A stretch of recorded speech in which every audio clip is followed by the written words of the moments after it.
Et dans ce débat, je vous présente tout de suite mes invités. Louis Dupasquier, bonjour, bienvenue. Vous êtes directeur gestion du contrat de concession Escota chez Vinci Autoroutes. À vos côtés, Patrice Geoffron, bonjour. Bonjour. Bienvenue à vous aussi, professeur d'économie à l'université Paris-Dauphine PSL. Vinci Autoroutes qui vient de publier un rapport intitulé « Décarboner la route, une urgence écologique ». On va évidemment y revenir en détail, mais je voudrais commencer par un constat sur les émissions de gaz à effet de serre du secteur des transports. C'est le premier émetteur de gaz à effet de serre, 30% des émissions nationales. Patrice Geoffron, vous avez co-réalisé le rapport dont on va parler. Est-ce que c'est un secteur dont les émissions augmentent et comment il se situe par rapport aux autres, le secteur des transports? Alors oui, ça fait partie et de fait, c'est même le seul qui résiste à ce point. Il y a beaucoup de domaines de la transition énergétique dans lesquels on a fait pas mal de progrès, y compris en Europe.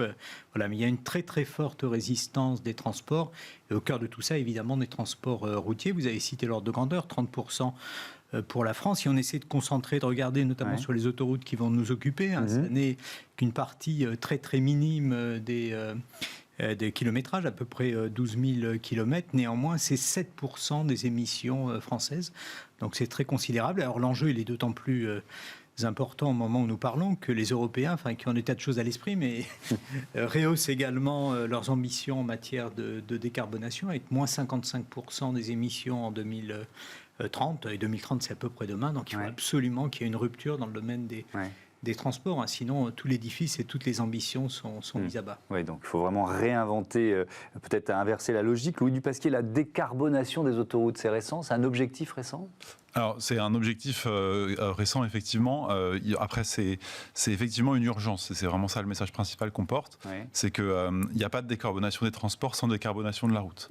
Pourquoi? Parce que, comme l'a rappelé Patrice, effectivement, le secteur des transports, c'est un secteur majeur en termes d'émissions de CO2. Et en fait, 87% des émissions du secteur des transports, elles viennent de la route. Donc l'objectif, c'est d'abord de, on va dire, augmenter la multimodalité, mettre moins de personnes plus de personnes dans moins de véhicules, et puis de favoriser par exemple le fret ferroviaire. Mais même en faisant tout ça, on va quand même avoir dans les prochaines décennies la majorité des transports qui vont continuer à passer par la route, et notamment par l'autoroute. Donc cette décarbonation, il faut vraiment que les véhicules qui vont continuer à circuler, ils soient décarbonés, et c'est effectivement de plus en plus urgent. C'est pas vraiment nouveau, puisqu'on sait bien que le secteur des transports a ces émissions qui ont plutôt tendance à augmenter. C'est le seul secteur dont les émissions ont augmenté depuis les années 90. Oui, mais alors comment vous l'expliquez? C'est-à-dire qu'il y a une prise de conscience, mais qui a été plus tardive, ou alors c'est tout simplement nos usages qui font que c'est compliqué d'inverser la tendance? Alors, je pense que la prise de conscience, elle est la même dans l'ensemble des secteurs. C'est-à-dire que voilà, on a quand même des rapports du GIEC. La réalité et l'urgence climatique, elle est maintenant largement partagée. Donc ça, je pense que ça a été la même évolution que pour le reste des secteurs. Par contre, ce qui est peut-être un peu différent à la prise de conscience nouvelle, c'est qu'on a longtemps peut-être cru que ce seraient les autres solutions que la décarbonation des véhicules qui fonctionneraient, c'est-à-dire le report modal, le covoiturage, changer nos habitudes. Et en fait, on se rend compte que ça ne marche pas depuis 20 ou 30 ans. Et il faut absolument que les véhicules qui circulent sur les autoroutes et sur les routes soient, eux, décarbonés. Et c'est peut-être cette prise de conscience-là qui est assez récente.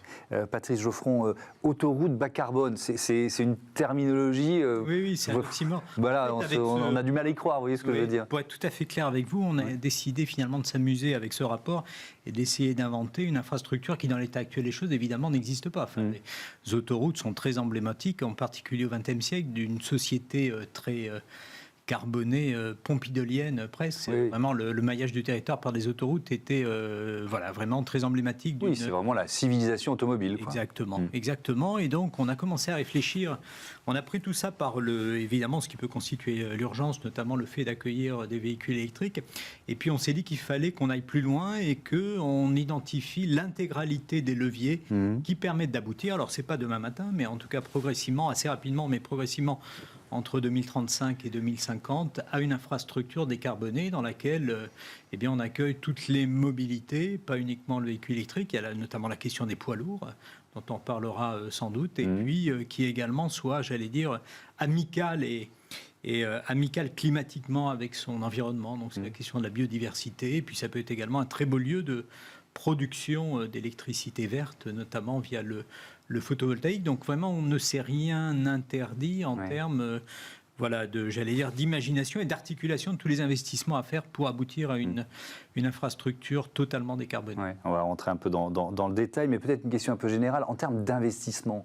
Alors là, vous vous dites, on s'est amusé à imaginer, sauf que vous parliez d'urgence, donc les investissements, ils sont déjà en partie lancés, mais il faut les lancer. Est-ce que vous avez chiffré ce que ça pouvait représenter? Alors oui, effectivement. Donc dans le rapport, il y a dans le rapport qui a été fait pour Vinci Autoroute auquel Patrice a participé, il y a effectivement un chiffrage qui a été fait. Alors c'est, on va dire, c'est un chiffrage qui est fait sur un tronçon un peu type d'une autoroute de 1000 km et sur laquelle, si je mets sous ton contrôle, il y aurait un investissement de l'ordre de 5 à 6 milliards d'euros. Voilà, 5 à 6 milliards en fait. Pour 1000 km. Voilà, pour 1000 km. Donc vous faites x12 si vous voulez avoir l'intégralité du réseau autoroutier concédé ou non. Donc il y a un ordre de grandeur de 60 à 70 milliards, ce qui est à peu près 25% de la valeur à neuf du réseau. Donc nos auditeurs peuvent se figurer, je ne sais pas, leur maison, voilà, 25% d'investissement pour avoir un bâtiment, disons, BBC, voire à énergie positive. Donc ça donne un ordre de grandeur.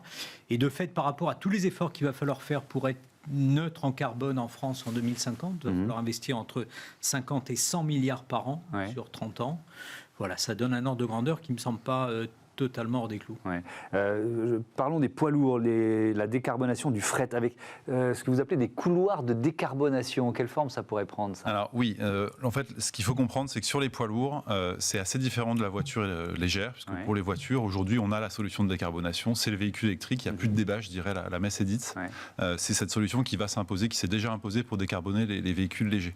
Pour les poids lourds, il y a encore un panel de technologies qui existent et qui sont encore assez incertaines. Il y a différentes possibilités. Il y a les biogaz, il y a l'hydrogène, il y a les poids lourds avec des très grosses batteries qui se rechargent sur des bornes, comme les véhicules électriques qu'on connaît aujourd'hui. Et puis il y a une technologie qui est la route électrique. Donc c'est un concept en fait où plutôt que d'avoir une très très grosse batterie, 6 à 7 tonnes de batterie dans un poids lourd électrique, et ben on a une toute petite batterie et qui en fait est alimentée en continu par l'infrastructure. Donc ça paraît assez futuriste, mais ça existe déjà. On peut imaginer des camions qui ont des pantographes et qui se rechargent sur un caténaire, donc exactement comme un train. Ça existe en Allemagne. Il y a 5 km d'autoroute électrique en Allemagne avec des caténaires comme ça. Il y a des systèmes à induction, donc c'est-à-dire qu'on met une bobine inductive sous la chaussée, on met un récepteur au-dessus sous le poids lourd et par induction le camion s'alimente. Ça veut dire qu'il n'y a pas de contact là, on est bien d'accord. Effectivement, ça aussi c'est une technologie qui existe aujourd'hui. Il y a une expérimentation auquel participe le groupe Vinci en Suède avec quelques kilomètres d'une autoroute, d'une route à induction. Et puis il y a une technologie de rail avec des patins un peu comme un tramway, alors qui est un peu moins avancée technologiquement, mais qui existe aussi. Donc c'est des technologies qui permettraient.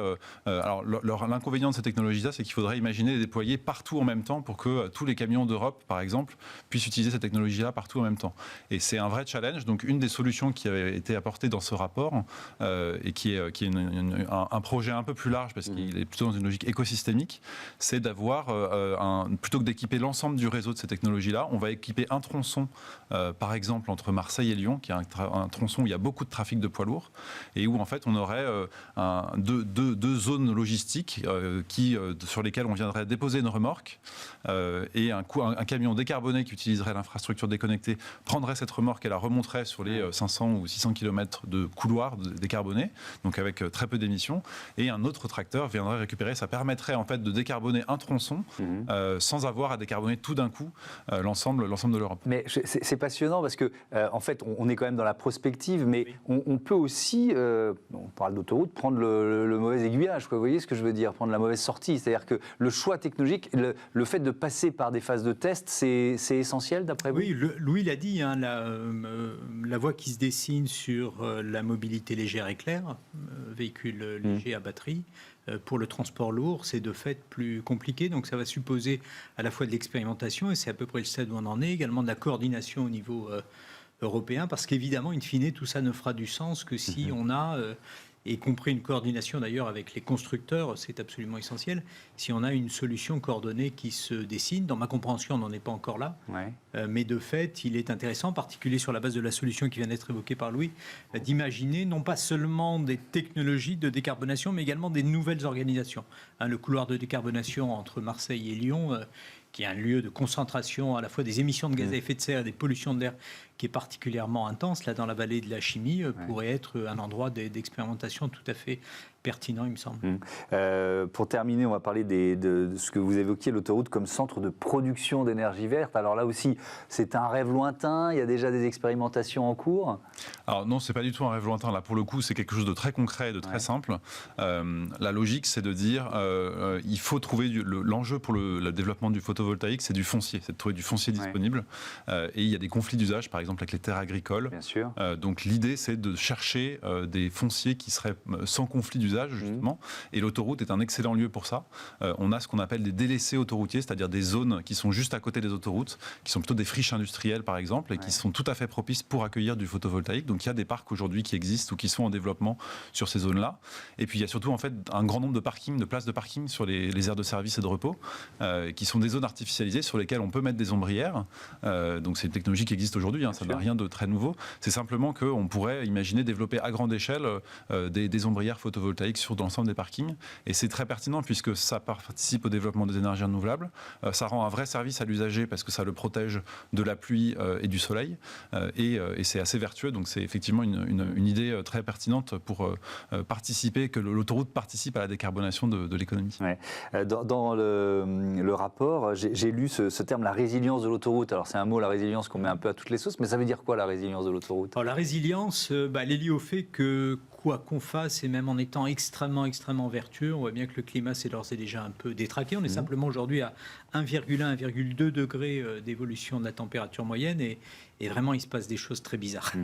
Et donc de fait, ça suppose d'adapter l'ensemble des infrastructures à ces climats du futur et les climats de fait d'aujourd'hui, parce qu'on les touche du doigt. C'est notamment la problématique liée à l'eau. Et à l'intérieur de ce rapport, on s'est efforcé d'aller assez loin, notamment de regarder les questions de sismicité, pour lesquels les niveaux de réglementation ont évolué. On a également chiffré l'adaptation, qui encore une fois n'est pas uniforme sur le territoire. La question de la sismicité, elle ne se pose pas dans les mêmes termes en Bretagne et dans la vallée du Rhône à nouveau. Et donc on l'a pris en compte, c'est-à-dire que les 60 à 70 milliards d'investissements qu'on évoquait prennent en compte encore une fois la capacité d'avoir par rapport aux défis du futur une infrastructure résiliente. Merci beaucoup. Anticiper le futur des autoroutes, c'était passionnant de découvrir ce sur quoi vous travaillez. On passe tout de suite à Smart Ideas, une start-up à l'honneur, comme tous les jours.